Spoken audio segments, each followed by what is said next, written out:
Take a moment to peek into the lives of inspirational people living the true definition of happiness with author, presenter, personal stylist and coach Moana Robinson, who chats to people who have overcome challenges to live their best life. Moana is a passion and purpose coach and a personal stylist who empowers others to discover their best life and style regardless of age. Here is Moana.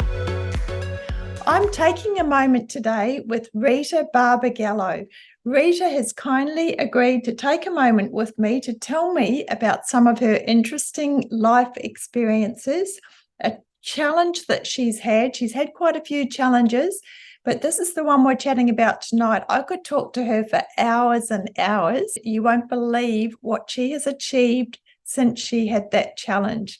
Rita, as well as riding motorbikes and doing everything that you do, what can you tell the listeners and the viewers about your life that you'd like to share with them? Well, firstly, thank you, Moana, for having me on your podcast today. And thank you to all you beautiful people that have tuned in to see us this evening or today. Or this evening. Well, it's the evening for us, so yes. It is, yes. We did, I'll be honest with you, we started off this Take a Moment podcast early on and we had a little mishap with the computer, but we've finished it. We thought there's a way we're going to do it. Yeah, where there's a will, there's a way. Exactly. Well, good afternoon or good evening, good morning to all of you viewers out there. My name's Rita Rose Barbagallo. I'm a mindset coach, a motivational speaker. I'm an author of 4 books. And, yeah, I've had some challenges in my life, but I embrace every day that I wake up. And every day I wake up, it's a good day. Exactly. You live in Sydney. I met Rita at a conference, a business blueprint conference that I attended recently. And she really fascinated me with all the stories of all the things that she does.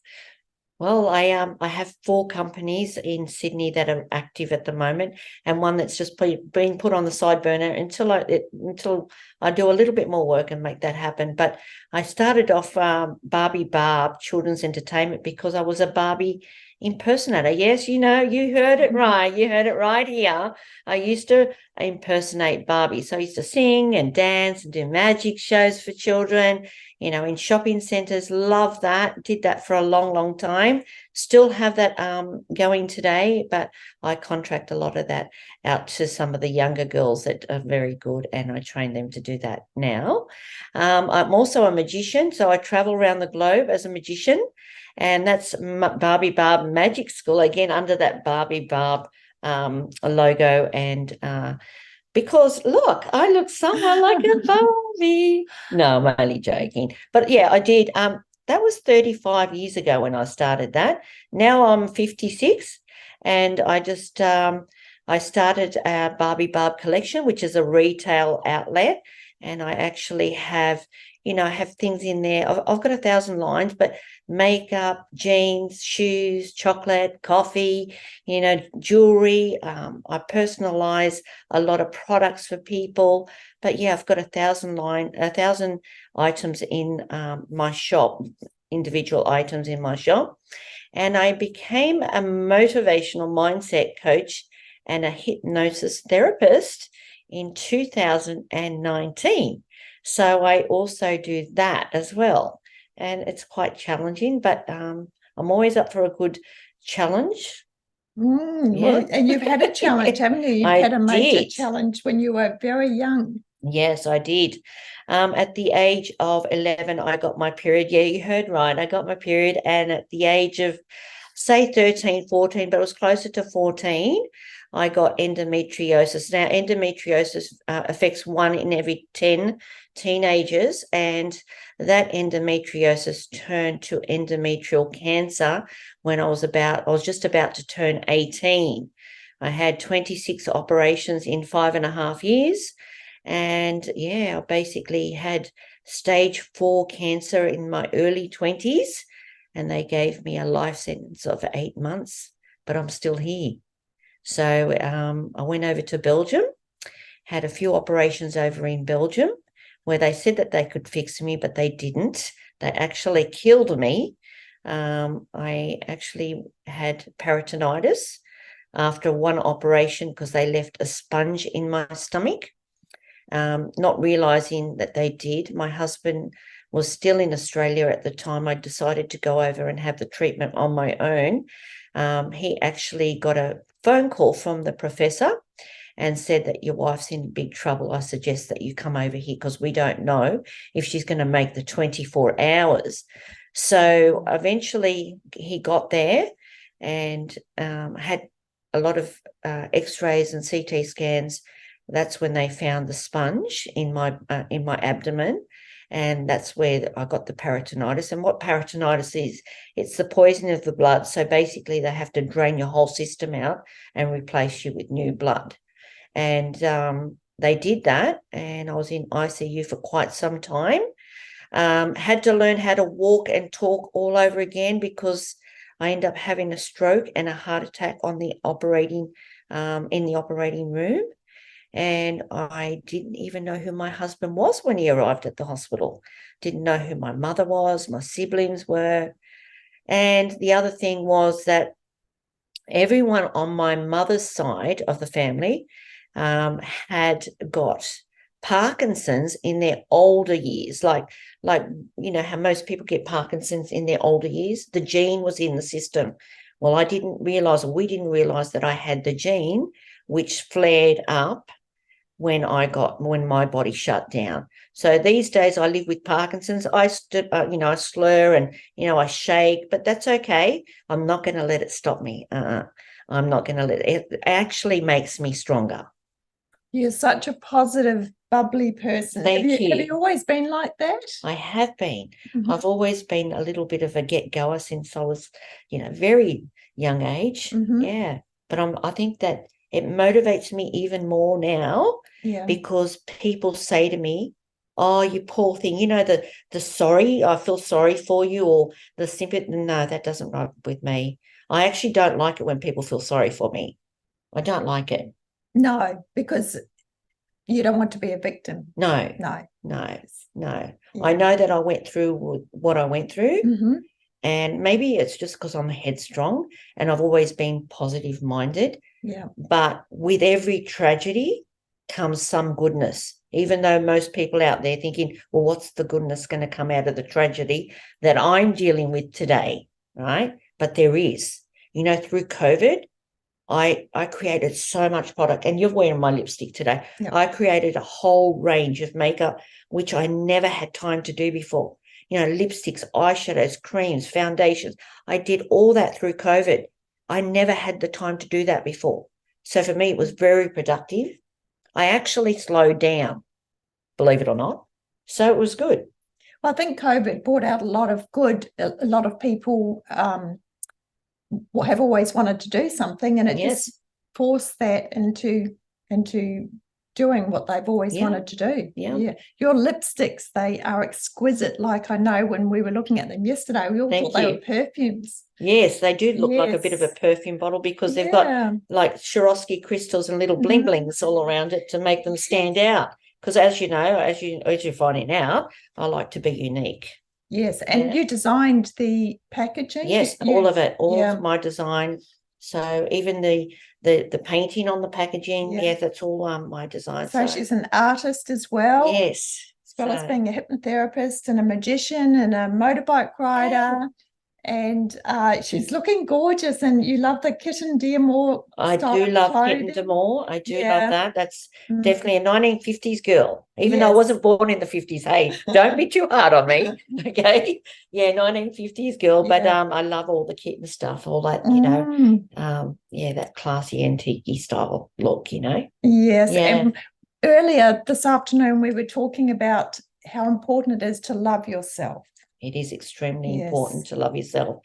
The thing is that a lot of people don't have time for themselves. They have time for their mum, their dad, their children. They have time for work. They have time to do the groceries, but they don't have time for themselves. And this is where people go wrong. You must have time for yourself. And it doesn't matter what you do in life as a job or as a mother, you must have time for yourself. Because when you make time for yourself, you love yourself. And when you love yourself, you appreciate you. And when you appreciate you, you are more productive. And when you are more productive, you're more successful. And when you're more successful, you live a longer life. Exactly. And you do a lot of work for charities. I We were do. talking, it was just a coincidence because my previous Take a Moment interview with two beautiful women who are fashion designers, and they design adaptable fashion. And we were talking about wheelchairs and things like that. And you've recently donated some wheelchairs. Well, I work alongside, like I said, 56 charities globally. So, and they're all right across the board. So 2 weeks ago, I'm on the committee for Bentley Drivers Club Australia, and I'm their charity coordinator and event coordinator, and I work as a charity auctioneer. And I went into that particular function for that particular function, and my aim was to buy this motorized wheelchair that was of quite a few $1,000s, and I end up walking out of there with 4. So that made my day. Yeah. So, and the night before I came to the animal, the one that Aldwyn did yesterday, Action Day yesterday, the night before I did one for the orphans in Bali and the elderly in Bali. So that was literally 4 hours before I showed up in the Gold Coast. So and that was a spontaneous decision that you made to come up to Aldwyn's Animal Action Day, which is something she has done for many, many years. And I went to her very first one, well, not one of her first ones years ago, 15 years ago or so. Yeah. Well, how spontaneous was this? Aldwyn and I were having a conversation in my lounge room because Aldwyn was in Sydney, and she said, "Oh, it's a pity that you couldn't come to mine." I said, "Well, what's stopping me?" Nothing's stopping me from coming. So I took action and made it happen. Yes. So she went to bed that night. I think it was about early hours of the morning. And I thought I'd just let her go to sleep. And then I just got on the computer with hubby and we made it happen. And then the next morning we had to leave at 7 o'clock in the morning. And I said to her, "I've got a surprise for you." And she said, "What's that?" I said, "I'm coming to the Gold Coast." And here I am. And that's probably why your husband calls you unstoppable. Yeah, he calls me the unstoppable lady. Yes. But some people call me the unstoppable BITCH because I get things done. And that's not in a bad way. They call me that as a good, it's actually good when they tell me that, because I'm a mover and a shaker and I don't take no. Yeah. And I get the job done. Yeah. Yeah. Well, you can see why I was so fascinated by Rita and everything that she does. Is there anything in particular that you're looking forward to? Yes. I'll stay tuned, everybody, because I've got some massive news to tell you that's just going to happen early next year. And I've given you a little snippet because I can trust you. Yes, you can trust me. I can trust her totally 100%. So Moana knows what's going on. But anyway, stay tuned. It's life-changing moment for me with all the things that I've done in my life. This is just, I was so honoured to go through this process, put it that way. Oh, it's very exciting. And I will be putting all the links to Rita's contact details, her social media and everything. Yeah, you can find you can find me on Linktree. So that's LINK tree tr.ee/Rita RITA Barb BARB. So I'll be putting all that in the notes. And have you got any last minute advice for the listeners and the viewers? Yeah, look, be the best version of yourself. And if you can do and be the best version of yourself, that's all that you ever ask for. You will always come out in front. You'll always come out in front. And for every negative, there's a positive. Yes. Shine, shine, shine. Thank you so much for taking a moment. Yes, with me, but Rita. before I go, Moana, I just wanted to say something to you. Oh. I gravitated to her yesterday and last week. There's sort of like a little magnet, a light bulb went off when I met you. Oh. So I work also as a medium. So I do a lot of medium work, which I was blessed enough to be born with, not taught. I don't believe that you can be taught to be a medium. You're just born with. And I thought it was just normal that everyone used to see what I used to see. Then my beautiful mother, God bless her. That's why I wear the flowers in my hair for my beautiful late mum. She said to me, Rita, she goes, what you're seeing is a special gift. And I said, yeah, it is, Mum. But when I embraced it, I actually got to see what I'm actually capable of doing. There was this beautiful aura about you at that convention. And I just knew that we had to connect, but I didn't know how at that moment. And look at us today. Taking a moment. Taking that moment. So we spent a few hours in Sydney, and then we've spent a couple of days up here getting to know each other even more. But when you see a genuine, authentic soul that has just only good that comes from it and genuine connection, when you see it, you can see it. Oh, thank you so Thank much. you for being you. I appreciate you. Oh, well, I appreciate you. Yeah, thank you for having me on this little podcast. Okay. And to everyone out there, sending you love and light. Be the change. Thank you. Thank you. Thank you for listening to Take a Moment with Moana Robinson. Remember to visit her website, bestyledforlife.com.au, and book a time for a further conversation.